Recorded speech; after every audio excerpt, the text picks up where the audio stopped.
예, 우리가 함께 읽은 사장은 에스더서 전체 중에서 가장 어둡고 비탄적인 그러한 내용을 기록하고 있습니다. 유대인 말살 계획을 알게 된 이제 모르드게가 유다인들과 함께 슬퍼하며 금식하며 문제를 해결하기 위해서 시도해 가는 그러한 내용이 전개되고 있는데, 이러한 내용을 우리가 성경의 순서대로 살펴보도록 하겠습니다. 1절 보면 모르드게가 이 모든 일을 알고 유다인을 멸절시키기 위해서 하만이 계략을 꾸며서 조소를 내리게 된 것, 이 모든 것을 다 이제 알게 되었습니다. 이에 대한 반응은 무엇이었냐면, 심한 슬픔을 통해 얼마나 힘들고 비통한가를 나타내는 그런 관습이 있었습니다. 고대 근동 사람들은 내가 얼마나 슬픈지 이 비통함을 나타내기 위해서 옷을 찢거나 아니면 베옷을 입거나 아니면 재나 먼지를 머리에 뒤집어 쓰거나 금식하거나 통곡하는 거였습니다. 때로는 이러한 모습은 하나님 앞에서 그 참회하는 그러한 영적 각성의 모습이기도 했습니다. 자, 이러한 모습과 비슷하죠. 왜냐하면 모르드게도 옷을 찢었고 붉은 베옷을 입고 죄를 뒤집어 쓰고 대성 통곡했다는 거예요. 그 당시에 슬픔을 나타내는 한 5가지 정도의 행동이 있었는데, 이 모르드게도 한 4가지를 행동을 통해 가지고 얼마나 그의 슬픔이 컸는지를 표현했던 것입니다. 그러면서 이 모르드게는 대궐 문 앞에 있었습니다.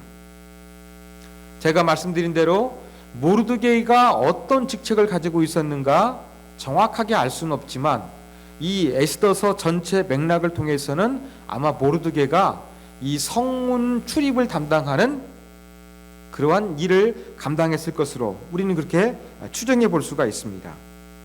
이 성문까지는 거기에 이르러 가지고 엉엉 우는 겁니다. 그런데 그 이상은 안 되는 겁니다. 굵은 베옷을 입은 자는 대궐문으로 들어가지 못하는 법이 있었기 때문에 그렇습니다. 이건 일반적인 관습이었습니다. 여러분, 지금도 우리 청와대, 다른 나라의 대통령 궁이나 아니면 수상 관저, 여기에 들어가기 위해서는 엄청난 그러한 그 신분 조회, 철저한 보안이 그렇게 요구되는 것이 오늘날의 현실입니다. 고대 사회에도 마찬가지였습니다.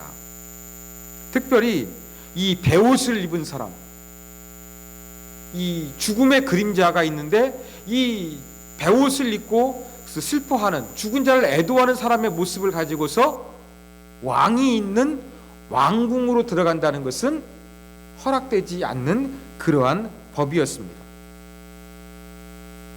그래서 모르드게는 이 슬픔을 표현하는 모습을 통해서 대궐 문 앞에 있었습니다만, 그 모습을 가지고서는 이 대궐 안으로 들어갈 수가 없었던 것이었습니다. 왕의 조소가 찍혀가지고 이제 그 127도 인도에서 에티오피아까지 모든 페르시아 전체 제국에 다 알려지게 되었습니다. 그래서 이 모르드게와 같이 슬퍼하는 자가 더 있었습니다. 3절 보면 모르드게처럼, 1절에 모르드게처럼 그렇게 슬퍼하는 유다인들이 무수하더라. 숫자를 세기가 힘들 정도로 많았다는 것이죠. 그렇게 모르드게를 비롯한 많은 유다인들은 이 하만의 계략에 의해서 내려진 유대인 말살, 이 조소에 대해서 엄청나게 슬퍼했던 것이었습니다. 자, 이때 에스더의 시녀와 내시가 나와서 이제 모르드게에게 소식을 전합니다. 아마 모르드게가 대궐 문에서 그렇게 베옷을 입고 슬퍼하니까 또 들어오지 못하다 보니까 이런 부분들이 이렇게 궁궐 안으로 그 소문을 듣고서 전달된 것 같습니다. 그러자 에스더가 반응을 합니다. 어떻게 합니까? 모르드게에게 베옷을 벗기고 이제 새로운 의복을 보내는 것이죠. 어떠한 의도겠습니까? 베옷을 입으면 이 궁궐 안으로 들어올 수 없으니까 들어올 수 있는 그러한 옷으로 갈아입어서 또 만나거나, 그래서 정확한 자초지종을 알기 위해서 그렇게 에스더가 새로 입을 의복을 보냈던 것입니다. 그런데 모르드게는 이것을 받지 않았습니다. 그러니까 에스더 입장에서는 더욱더 이 모르드게가 왜 그렇게 하는지 궁금했나 봅니다. 5절에 보면 넷이 하닥을 불러서 이제는 모르드게가 왜 그런지, 뭐 때문에 그렇게 베옷 입고서 슬퍼하고 있는지 그 이유를 알아보도록 그렇게 이제 지시를 내렸습니다. 자, 여기에 보니까 이 하닥이라는 내시가 있는데 왕의 어명으로 자기에게 가까이 있는 내시라 그랬습니다. 그러면 하닥이라는 궁중 내시는 왕이 특별히 이 왕후 에스더를 위해서 붙여준 그러한 사람이었습니다. 이러한 하닥을 통해서 모르드게가 왜 이렇게 괴로워하는지 알아보도록 명령을 내렸던 것입니다. 가만히 보면 지금 유다인 멸절 계획을 모르드게도 알고 있고 또 페르시아 전국에 이 사실이 퍼졌는데 궁궐 안에 있었던 에스더는 이것을 모르고 있던 것으로 추정이 됩니다. 에스더의 명령을 받은 하닥이 이제 그 모르드게를 만나기 위해서 갑니다. 장소가 어디였느냐? 6절 보니까 대궐 문 앞 성중 광장이라 그랬습니다. 아마 광장은 여기에서 그 성 안에 많은 사람들이 모일 수 있어서 행사하거나 어떤 그 궁궐의 그 위험을 나타내는 그러한 공간일 것입니다. 이러한 공간에서 모르드게가 베옷을 입고서 울면서 슬픔을 표했고 많은 사람들이 이러한 모습을 아마 목격했을 것입니다. 자, 이러한 모르드게를 하닥이 만납니다. 그러니까 7절에 보니까 모르드게가 자기가 당한 모든 일을 이야기하죠. 무슨 이야기겠습니까? 왕이 명령을 내려서 하만에게 절하라는 그러한 엄명이 있었는데 자기가 이것을 거부해서 이 일로 말미암아 유다인 전체가 멸절당하는 엄청난 민족 그 학살을 위한 계략으로 번지게 된 것을 다 이야기했던 것으로 보입니다. 그러면서 7절 끝에 보면은 왕의 금고에 바치기로 한 은의 정확한 액수를 하닥에게 말했다, 그렇게 이야기하죠. 모르드게도 그냥 페르시아 전역에 내린 유다인 말살 그 어떠한 조서 이것만 알고 있는 것이 아니라 상당한 정보력을 가지고 있던 것으로 보입니다. 그래서 자기와 하만의 개인적인 일들 이것이 발단이 되어서 유다인 멸절 계획, 이 유다인 멸절 계획을 왕의 승인을 얻기 위해서 하만이 은 1만 달란트를 왕에게 뇌물로 바친 일, 여기에 대한 정확한 숫자를 모르드게가 알고 있었다는 것을 표현하는 것입니다. 그런데 이것은 모르드게의 말이에요. 물증이 없잖아요. 8절에는 물증이 등장합니다.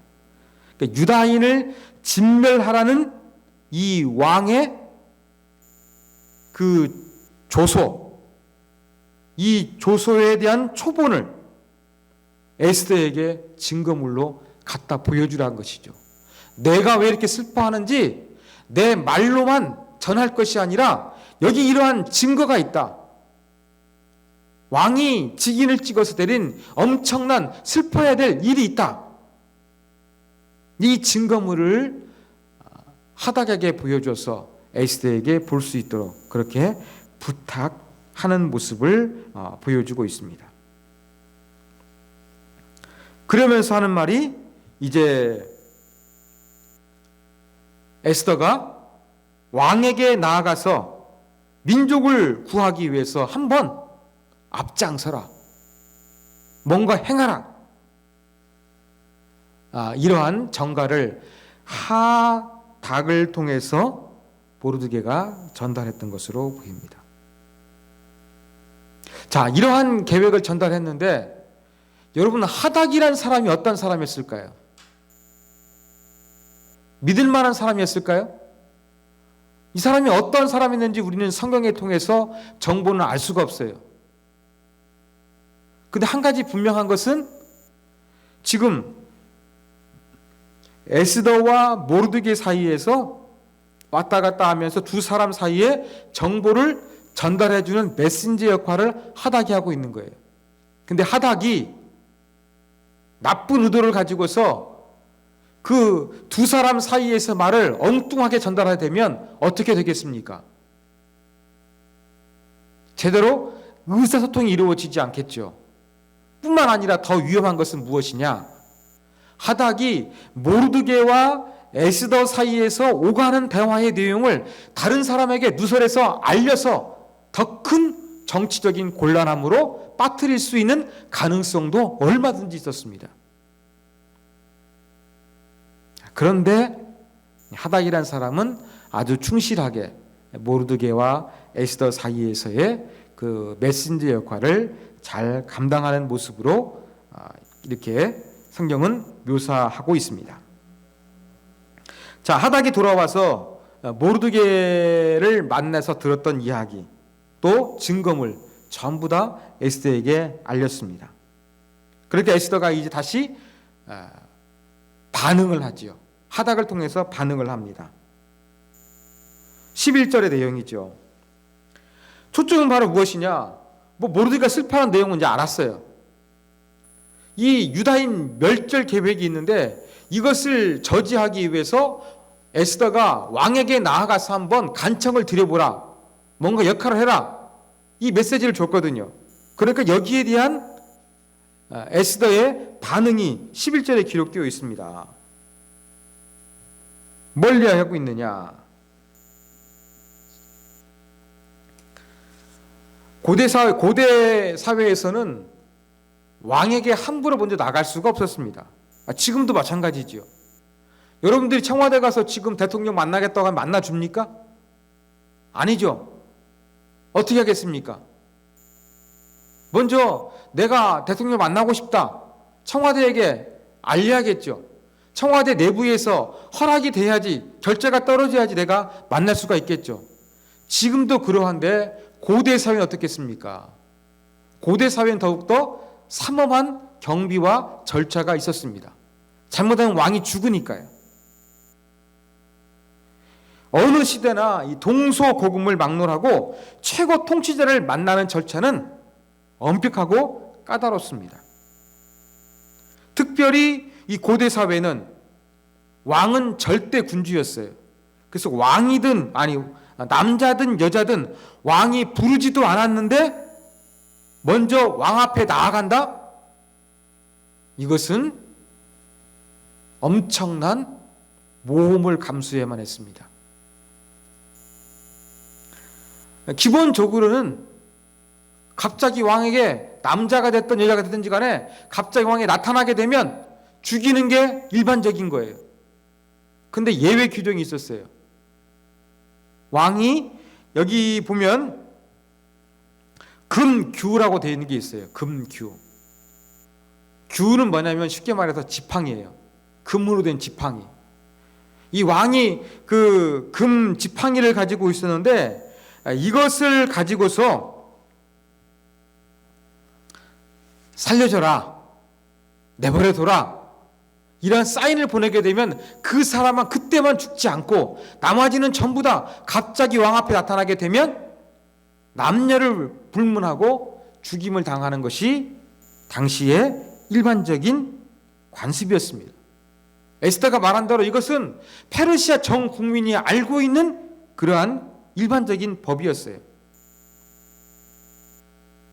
심지어 이 왕후도 왕의 집무실이나 왕의 침소에 들어가는 것도 왕의 허락을 맡아야 가능하지, 그냥 왕후가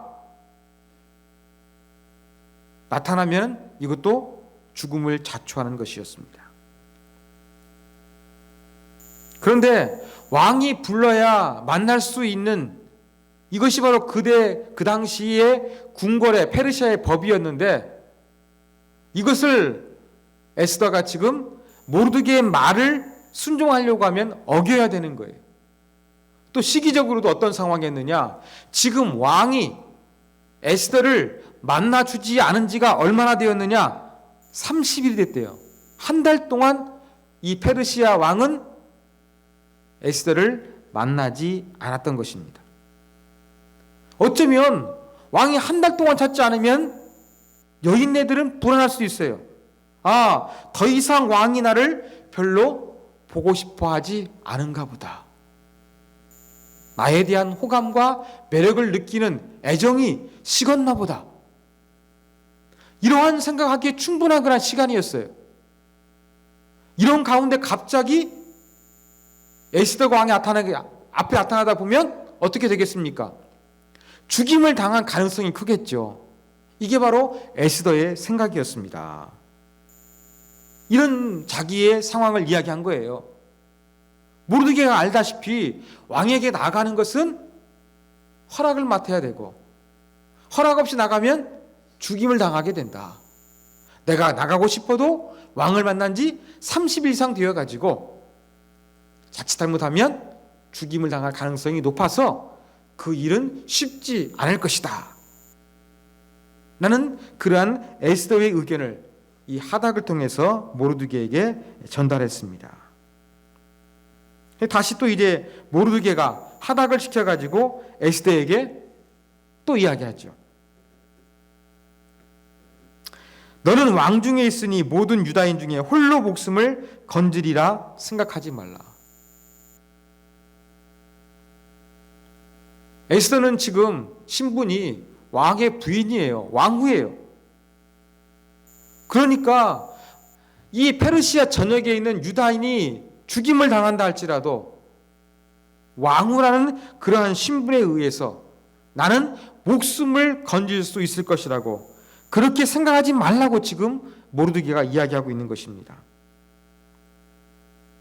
그러면서 14절, 이때에 바로 지금 유다인이 멸절당하는 위기 상황이죠. 이때에 내가 만일 잠잠하여 말이 없으면, 뭔가 왕에게 나아가서 유다인을 살리기 위해서 노력하지 아니하면 유다인은 다른 데로 말미암아 노인과 구원을 얻으려니와. 무슨 말입니까? 에스더가 모른 채 하고 가만히 있다 할지라도 유다인은 다른 방법을 통해서 이 죽음의 계획으로부터 놓여지고 구원을 얻게 될 것이라고 모르드게가 이야기하고 있는 것입니다. 그리고 네가 살기 위해서 잠잠고 있으면 너와 네 아버지 집은 멸망하리라. 이렇게 이야기를 합니다. 여러분, 상당히 단호하지 않습니까? 왕후가 되었다고 나는 목숨을 부지할 수 있다고 생각하고 있는 거, 이건 올바른 태도가 아니다. 네가 아무것도 하지 않는다 할지라도 유다인은 다른 사람, 다른 역사를 통해서 생명을 유지하게 되는 그러한 구원의 은혜를 잊게 될 것이다. 그러나 너는 죽임을 당할 것이다. 아주 강하고 단호하게 확신을 차서 이야기를 합니다. 왜 모르드게는 이렇게 자신 있게 이야기할 수 있을까요? 아마 이 본문에서는 정확한 이유를 설명하고 있지 않습니다만, 모르드게가 하나님의 언약의 약속의 말씀을 붙들고 있었기 때문에 이러한 확신이 들었던 것으로 보입니다. 그러면서 하는 말, 내가 왕궁의 자리를 얻은 것은 이때를 위함이 아닌지 누가 알겠느냐. 유다인을 구원하기 위해서 하나님께서 너를 왕으로 미리 준비시켜 놓은 것이라는 것을 한번 생각해 봐라. 이러한 의미에서 이러한 정가를 한번 전하라고 모르드게가 이야기를 했던 것입니다. 왕후의 자리 얻은 것, 개인적인 어떠한 편안해지고 더 나은 삶을 위해서 나아가는 그냥 개인적인 영광이 아니라 에스더가 왕후가 된 것은 민족을 위기로부터 구원하기 위해서 계획된 것이 아닌지 한번 생각해 보라는 그러한 메시지를 모르드게가 이제 에스더에게 전했던 것입니다. 그러자 다시 하닥을 통해서 에스더가 이제 반응을 합니다. 16절, 당신은 가서 수산에 있는 유다인을 다 모으고 나를 위하여 금식하되 밤낮 3일을 먹지도 말고 마시지도 마소서. 그렇게 이야기하죠. 모르드게에게 유다인들에게 지금 전부 다 가서 3일 동안 금식하라고 그렇게 한번 이야기를 하라 이야기입니다. 두 번째, 나도 나의 시녀와 더불어 그렇게 금식하겠다. 나도 3일 동안 금식에 동참하겠다. 그 다음에 세 번째 뭡니까? 이 궁중의 법도를 어기고 내가 왕한테 나가서 한번 이 유다인을 살리기 위해서 한번 노력해 보겠다. 그렇게 이야기합니다. 그러면서 아주 성경에서 유명한 말이죠. 내가 죽게 되면 죽음을 각오하겠다. 죽으면 죽으리다. 여러분, 지금까지는요, 이 에스더는 어떠한 입장이었냐면요, 수동적이었어요. 모르드게가 뭔가 이렇게 항상 이야기를 하게 되면 여기에 수동적으로 반응하는 것이 에스더의 모습이었어요. 그런데 이제 4장 16절에 이르러서 보다 능동적으로 이렇게 해주세요. 요청하는 모습이 에스더를 통해서 나타나고 있습니다.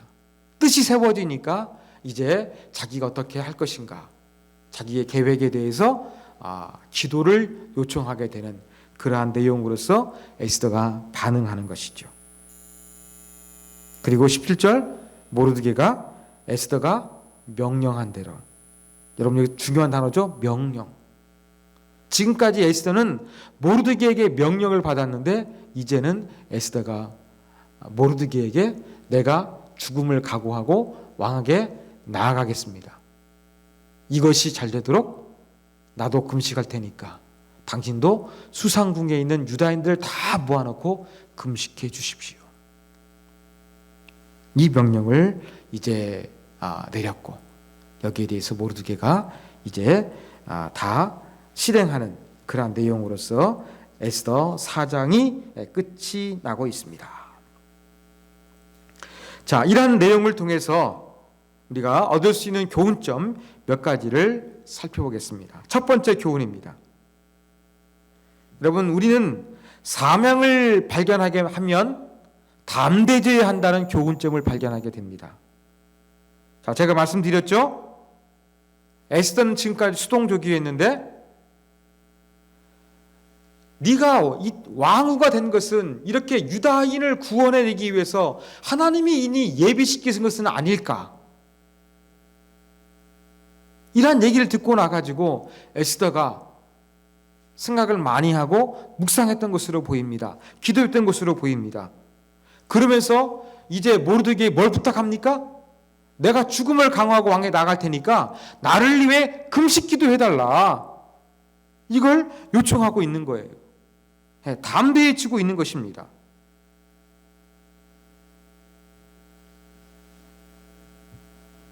이렇게 뭔가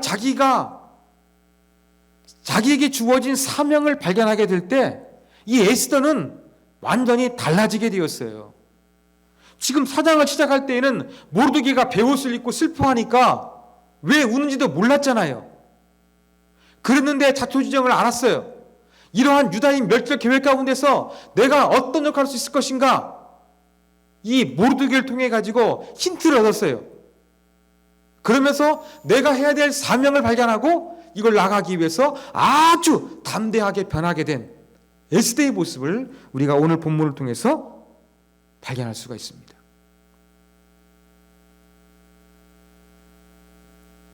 여러분, 여자가 남자에게, 또 여자가 절대 권력을 가진 남자 왕에게 영향력을 행사하기 위해서는 주로 뭘 해야 되겠습니까?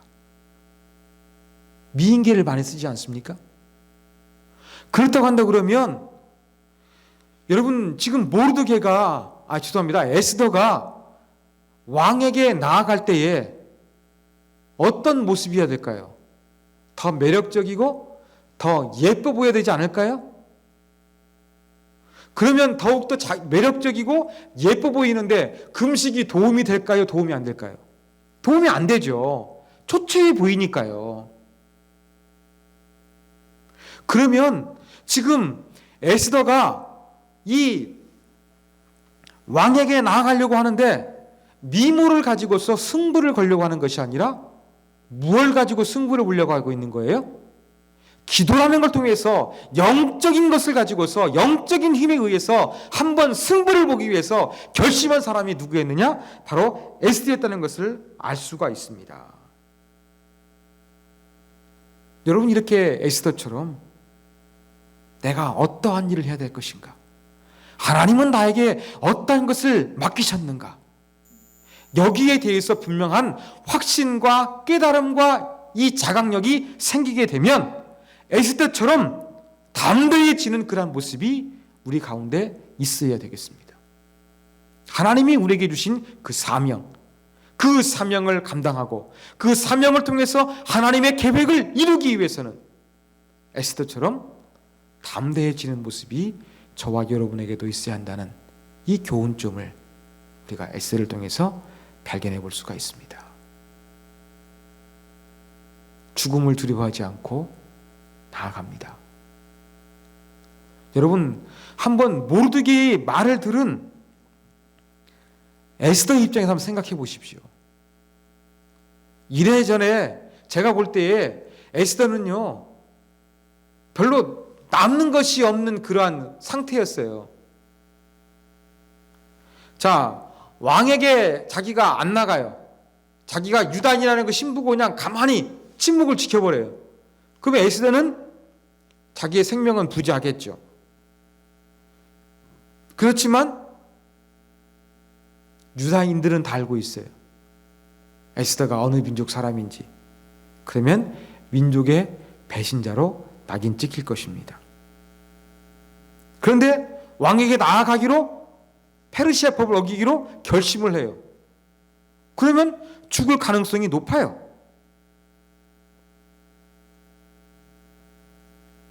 그리고 왕이 금규로 이렇게 내밀어 가지고 왕후 죽이지 마, 그렇게 표시할 수도 있어요. 그렇지만 자기가 한번 그렇게 유다인 살리기 위해서 왕한테 이야기할 때 왕이 들어준다는 보장도 없는 거예요. 그러면 에스더의 입장에서는요, 이렇게 하나 저렇게 하나 별로 그렇게 남을 것이 없는, 이렇게 하나 저렇게 하나 죽을 가능성이 높은 상태가 바로 에스더의 입장이었어요.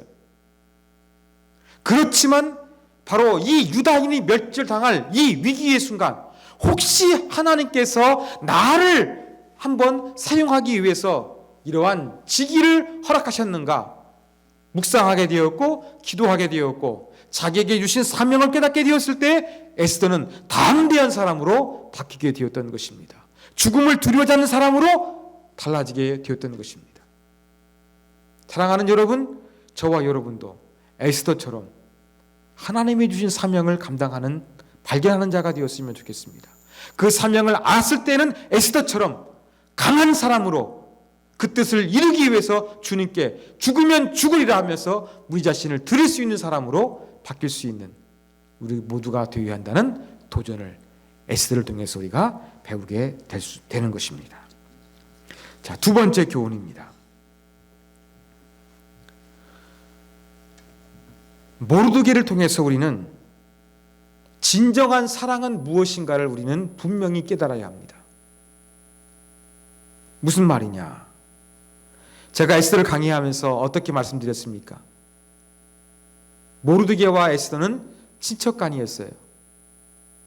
그런데 모르드게는 에스더를 어떻게 생각했습니까?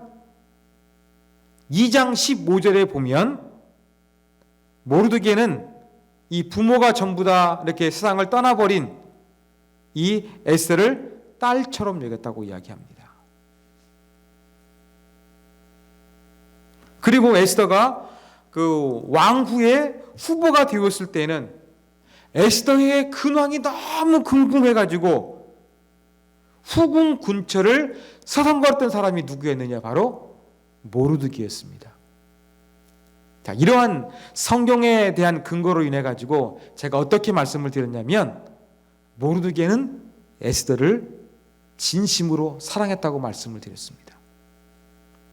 자기 지위를 높이 올라가기 위해서 에스더를 이용하지 않았다고 말씀을 드렸습니다. 여러분, 그런데 이렇게 모르드게가 에스더를 정말로 사랑했어요. 그런데 4장에서 이 하닥을 통해서 모르드게가 에스더에게 전달하는 내용, 메시지를 보십시오. 어떠합니까? 그렇게 느껴집니까? 6절, 왕에게 나가서 네 민족을 위해서 간절히 한번 민족을 살릴 수 있도록 한번 요청을 드려봐라. 이걸 요구하고 있어요. 그리고 13절, 너 혼자 왕궁에 있으니까 목숨 부지할 것이라고 생각하지 말라. 14절, 네가 유대인 신분을 숙이고 침묵을 한다라도 하나님은 다른 사람과 다른 일을 통해서 유다인을 살려낼 것이다. 그러나 너와 내 가족은 멸망을 당하리라. 저주 같잖아요. 2장에서 보였던 이 모르드게가 딸처럼 여기면서 사랑하는 모습이 여러분 느껴집니까? 안 느껴집니까? 안 느껴져요. 매정하게 느껴져요. 아주 죽음을 각오하고 그냥 몰아붙이는 것 같아요. 저는 그렇게 모르드게의 모습이 느껴졌습니다. 그러나 여러분, 모르드게가 에스더를 사랑하는 것이 거짓이었을까요? 아니에요. 저는 이러한 모르드게의 모습을 통해 가지고요, 진정한 사랑의 모습이 무엇인지 저는 발견하게 되었습니다. 그건 무엇입니까? 진정한 사랑은요, 내가 사랑한다고 할 때 그 사람이 요구를 다 들어주는 게 아니에요. 편하게 해주는 거, 힘든 일 안 하게 해주는 거, 죽지 않게 해주는 거, 물질적으로 손해보지 않게 해주는 거, 이것만이 사랑의 행위가 아니라는 거예요. 모르드게는 에스더를 정말로 사랑했어요. 그 사랑 가운데는 어떠한 사랑이 있었느냐? 하나님 앞에서 사명을 감당하도록 도와주는 것이 진짜 사랑이에요. 개인적으로 편안한 행복한 삶, 걱정 근심이 없는 삶을 살도록 도와주는 것이 진정한 사랑이 아니라 하나님의 뜻, 하나님의 그러한 허락하여 주신 사명 앞에서 그 일을 잘 감당할 수 있도록 도와주고 격려하고 결단할 수 있도록 그렇게 나아가는 것, 이것도 제가 볼 때는 사랑입니다. 여러분, 누군가를 진정으로 사랑하십니까? 여러분의 자녀를 진심으로 사랑하십니까? 여러분의 배우자를 진심으로 사랑하십니까? 그렇다고 한다 그러면 어떤 자세를 가져야 되겠습니까? 하나님 앞에서 사명을 감당할 수 있도록 도와주십시오. 그것이 때로는 목숨을 걸어야 되는 경우도 에스더처럼 나타날 수도 있어요. 죽으면 죽으리라. 이 때를 위함일지 어떻게 알겠느냐 라고 말하면서 그 사명 감당할 수 있도록 자극을 주고 조언해 주는 것, 이게 진짜 사랑입니다. 하나님의 사람들은요, 개인적인 편안하고 순적한 삶을 위해서 그게 사랑이라고 생각해서는 안 되지 않습니다. 하나님의 뜻과 계획을 이루어가는 인생과 삶이 될 수 있도록 그를 자극하고 말씀으로 도전해 주는 것, 이것이 바로 진정한 사랑임을 우리가 오늘 본문을 통해서 배워야 되겠습니다. 마지막 세 번째 교훈입니다. 순종의 중요성을 기억해야 한다는 교훈점이 있습니다.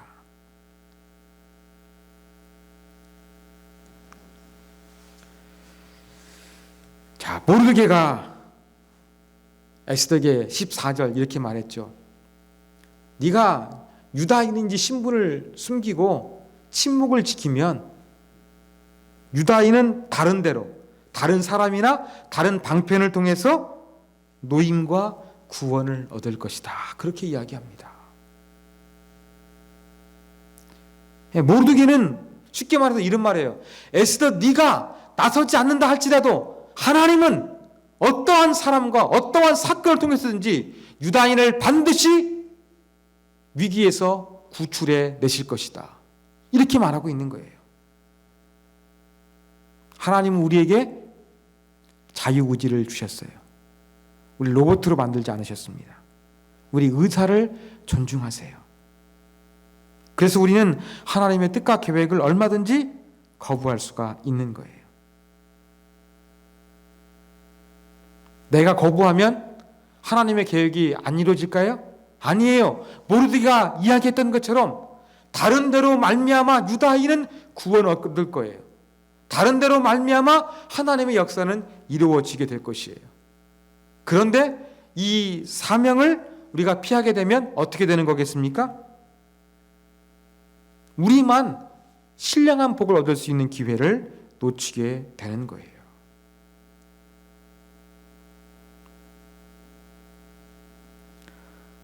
바로 내가 순종하지 않더라도 하나님의 계획은 반드시 이루어지게 되어 있습니다. 그러므로 언젠가 반드시 이루어질 하나님의 거룩하신 뜻, 하나님의 섭리가 있는데 이 가운데 우리는 나 자신을 즐거이 순종함으로 드릴 수 있는 그런 마음의 가짐을 가졌으면 좋겠습니다.